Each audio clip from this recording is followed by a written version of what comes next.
मैं कह रहा हूं मृत्यु भोज की बात। मृत्यु भोज में जिनका नहीं है वो अपनी जमीन जायदाद बेच के अपने माता पिता का मृत्यु भोज करवाते हैं। लेकिन 13 दिन के बाद हजारों लोग जिस घर में दुख प्रकट हुआ है, कुछ संसार कुछ परिवार के लोगों की आंखों से आंसू बह रहे हैं, वहां पर हम भोजन करके चले। 13 दिन का क्रियाक्रम होना चाहिए। पिता के अष्टों को गंगा इलाहाबाद पहुंचाना चाहिए। गरुड़ पुराण का घर में पाठ हो, उनके श्राद्ध के लिए उनके तर्पण के लिए कुछ काम हो, माता पिता की सेवा हो, हरिद्वार ले जाए, उनके अष्टों का अच्छा क्रियाक्रम करें, इसमें पैसा लगाइए। उनका श्राद्ध कीजिए, उनका तर्पण कीजिए, इसमें पैसा धन खर्च कीजिए। न कि हजारों लोगों को भोजन कराने से आपके माता पिता को मोक्ष और मुक्ति नहीं मिलेगी,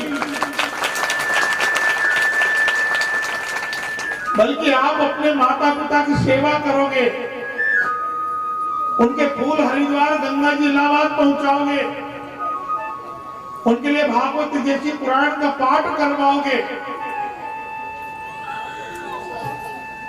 पैसा वहां खर्च होना चाहिए कि उनकी मुक्ति और उनकी शांति के लिए। जिस घर के पितरों को शांति हम नहीं दे सकते, उसके परिवार में भी कभी शांति नहीं रहती है। इसलिए धन वहां पर खर्च कीजिए जहां करना है। बैठ कर हजारों लोगों को भोजन कराते हैं, तो वो भी जमीन जायदाद मकान बेच के। अरे भोजन कराना है तो हजारों लाखों चिट्ठियों को करवाइए। आपके नदी है, मछलियों को आटा दीजिए, जीव जंतु को भोजन कराइए। एक चिट्ठी का पेट यदि आप भर देंगे तो एक ब्राह्मण को भोजन कराने का फल उसमें भी आपको मिलेगा, एक व्यक्ति को भोजन कराने का फल उसमें आपको मिलेगा।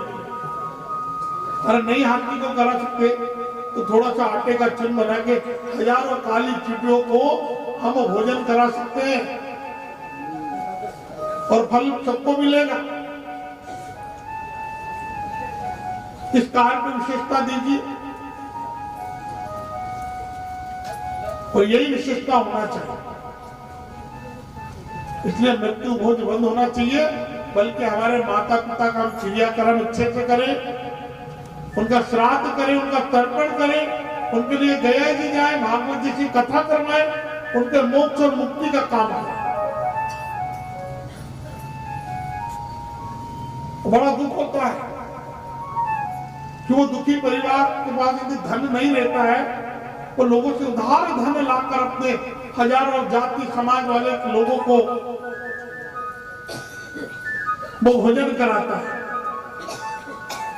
कितनी दुख की बात।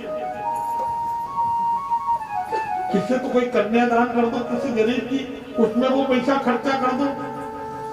कोई अपनी भांजी का कन्यादान कर दो, जिसका 100 कन्यादान का फल एक भांजी में मिलता है। किसी की पढ़ाई करवा दो, किसी के पास पुस्तक नहीं है वहां पैसा दे दो, किसी बच्चे को पढ़ाई के लिए फीस नहीं है वहां पैसा दीजिए, किसी का भविष्य बना दो, वहां पे धन खर्चा कीजिए। तो आपके धन का यहाँ पर एक बार जो पुण्य नहीं मिला है ना, वो ऐसे लोग आपको जीवन भर दुआ देंगे और हर जन्म में आपको उसका पुण्य मिलता रहेगा। काम ये करो, मैंने बोला काम वो करो कि 100 साल तक लोग याद रखें।